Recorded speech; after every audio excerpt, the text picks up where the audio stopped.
Star Wars has always been about empires rising and falling, about the illusion of strength masking the reality of weakness. From the outside, the Galactic Empire looked like the ultimate power, a machine of war that could never be stopped. Star Destroyers patrolled the stars, stormtroopers filled every corridor, and a Sith Lord stood ready to choke out anyone who dared question it. To most of the galaxy, it looked unstoppable. But Star Wars shows us that this empire was built to fail from the very beginning. Think about it. The Empire wasn't a government, it was a fear factory. It didn't win loyalty, it crushed people into silence. It didn't build prosperity, it drained planets until they had nothing left. And instead of fixing cracks, it papered over them with intimidation. The Death Star wasn't just a weapon, it was a desperate attempt to hide just how fragile the entire system really was. One superweapon doesn't prove strength, it proves insecurity. And then there were the soldiers. The clones, who once fought with skill and loyalty, were replaced with stormtroopers who couldn't hit the broadside of a sandcrawler. They weren't bred for excellence, they were mass-produced for obedience. That is not how you win wars, that is how you make sure your troops crumble the second they face resistance. The galaxy didn't fear stormtroopers because of their skill, it feared them because of what they represented. And that is a thin kind of fear. The leadership was no better. You had officers who were more scared of being strangled by Darth Vader than losing a battle. You had governors more interested in titles and privileges than keeping the peace. You had Palpatine so obsessed with controlling every detail that he left no room for his empire to actually breathe. An empire that relies on one man micromanaging everything is already doomed the moment that man falters. And in Star Wars, that moment always comes. What makes this so satisfying is how it plays out. The rebels weren't stronger, they weren't richer, and they definitely weren't better armed. But they were fighting a system that had already hollowed itself out. All they needed was a spark, and the cracks in the Empire did the rest. The story isn't just about heroes beating villains, it's about villains building their own downfall brick by brick. In this video, we are going to break down why the Empire was designed to fail, how Star Wars shows us its weakness at every level, and why no matter how terrifying an evil empire looks, it always carries the seeds of its own destruction. The Empire presents itself as the ultimate expression of order, a galaxy united under one banner with no room for chaos or rebellion. But in reality, that structure was built on the weakest possible foundation: fear. Palpatine didn't govern through loyalty or prosperity, he ruled by terror, and terror only lasts as long as the people believe in it. The Death Star was not just a weapon of mass destruction, it was a monument to the idea that intimidation could replace actual stability.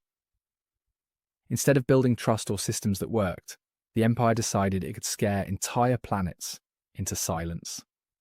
That reliance on fear made the Death Star both the Empire's greatest strength and its most embarrassing weakness. Destroying Alderaan sent a message, but it also proved how fragile the system really was. The second the rebels destroyed the first Death Star, the galaxy didn't see an invincible empire. It saw a desperate tyrant clutching at straws. When your entire reputation rests on one moon-sized gun, losing it exposes everything you tried to hide. Even before the Death Star's destruction, the cracks were visible.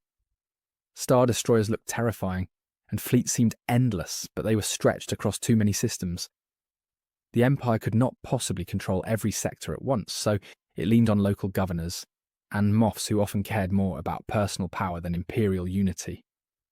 This created a bureaucracy so bloated and self-serving that corruption ate away at the very heart of the system. Palpatine understood power, but he misunderstood people. He thought fear was enough, yet history in Star Wars repeatedly shows that people resist when pushed too far. The Separatists proved it during the Republic era, and the Rebellion proved it again under the Empire. Entire worlds joined the fight not because they wanted war, but because oppression left them no other choice. Fear creates silence, but silence always cracks. The irony is that Palpatine spent years orchestrating his rise by manipulating Senate politics, only to abandon those same tools once in power. He dissolved the Senate and replaced it with military rule, eliminating any sense of representation for the people. What he didn't realise was that by cutting away the illusion of democracy, He exposed the empire as nothing more than his personal dictatorship. That made resistance both easier to justify and easier to rally around. The military itself reflected these problems. Officers were promoted by politics rather than merit, leading to constant incompetence. Think of Admiral Ozzel jumping too close to Hoth, or countless commanders underestimating the rebels. Palpatine built a structure where everyone feared failure, but nobody learned from it, creating a cycle of mistakes that made the Empire look weaker with every campaign.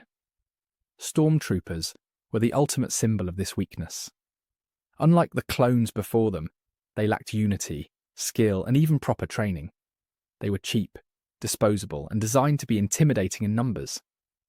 But intimidation doesn't win wars, strategy does, and stormtroopers became the punchline of the saga.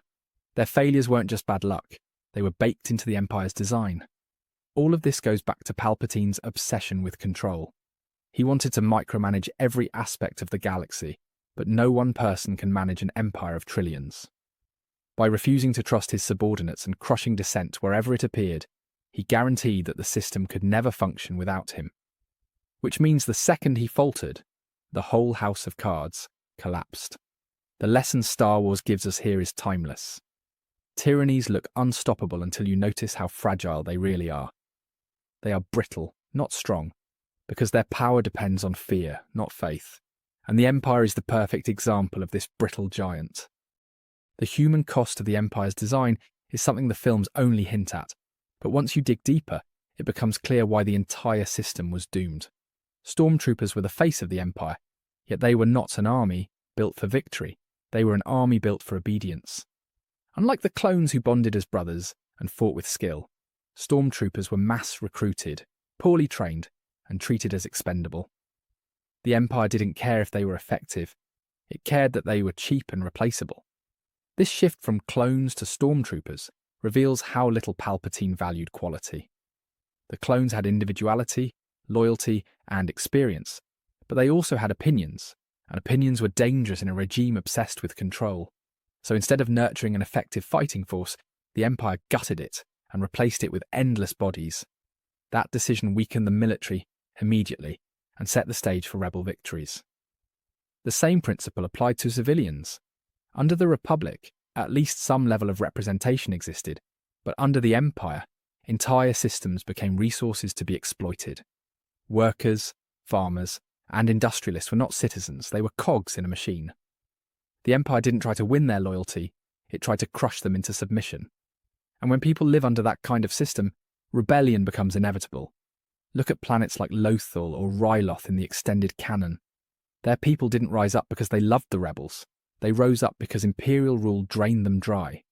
You cannot keep an empire stable when its citizens secretly dream of its collapse.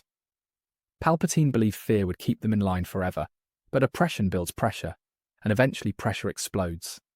Even Vader embodies this problem. He is terrifying, yes, but he is also a symbol of the Empire's weakness. If your system is truly stable, you don't need a black-armoured enforcer choking officers just to maintain discipline. Vader's presence on a battlefield inspires fear, but it also shows how fragile the chain of command really is. The second he is not there, the system falls back into chaos and incompetence. And here is the irony. The Empire thought it could create loyalty by destroying choice, but loyalty doesn't work that way. Real loyalty is built through trust and belief, not by pointing a blaster at someone's head. The clones were loyal because they respected their Jedi generals, but the stormtroopers had no reason to feel the same way about Imperial officers who treated them as expendable. This created a feedback loop of failure. Officers didn't trust their men didn't trust their officers, and citizens trusted no one. That is not a foundation for stability. That is a recipe for collapse. Every time a rebel cell formed, it found support not because people loved war, but because they hated the Empire more than they feared it. The more the Empire tried to control, the less control it had. Censorship created black markets of information. Military crackdowns created martyrs. Planetary exploitation created resistance. Every measure Palpatine thought would strengthen his rule only fueled the fire of rebellion further. At the core of the Empire's downfall is arrogance, and no one embodies that arrogance more than Palpatine himself. He believed he could bend trillions of beings to his will forever, but in the end, he couldn't even control his own apprentice. His obsession with ruling every detail of the galaxy blinded him to the fact that no empire lasts when built on the back of one man. And the moment he underestimated his enemies, the cracks in his perfect order turned into canyons. Think of the Death Star again, not just as a weapon, but as a statement. Palpatine saw it as the ultimate trump card, a way to end all wars by showing overwhelming force. But building it cost astronomical resources and placed all of the Empire's eggs in one very expensive, very vulnerable basket. Twice. That arrogance defined the Empire's approach, believing size and spectacle could replace strategy and sustainability. The leadership reflected the same arrogance. Moffs and admirals competed for Palpatine's approval, not for military effectiveness. Grand Moff Tarkin dismissed the rebels as insignificant, a mistake that literally cost him his life. Admiral Piet dismissed his own doubts and paid with defeat. The structure rewarded sycophants instead of innovators, ensuring that the Empire's brain trust was made up of yes-men instead of actual visionaries. Contrast that with the rebels who thrived on improvisation. They didn't have resources, they didn't have fleets, but they had leaders willing to take risks and adapt.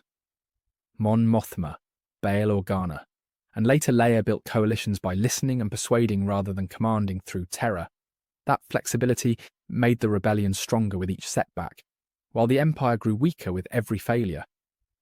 And then there is Vader, the Empire's sledgehammer, powerful but blunt.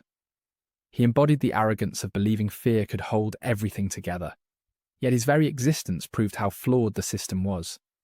Palpatine didn't trust his admirals to win wars. He needed a Sith Lord to hold everything together.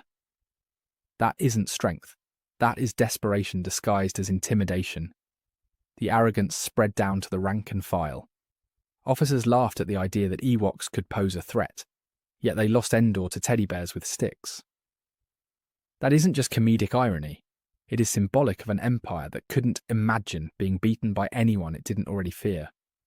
Their overconfidence blinded them to reality, and Star Wars makes sure we see that hubris come crashing down. By Return of the Jedi, the Empire was already hollow.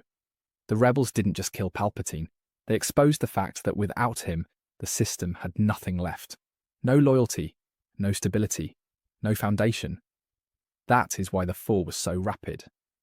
Empires collapse when they are built around one man's obsession rather than sustainable governance. The tragedy is that Palpatine was brilliant enough to seize power, but too arrogant to maintain it.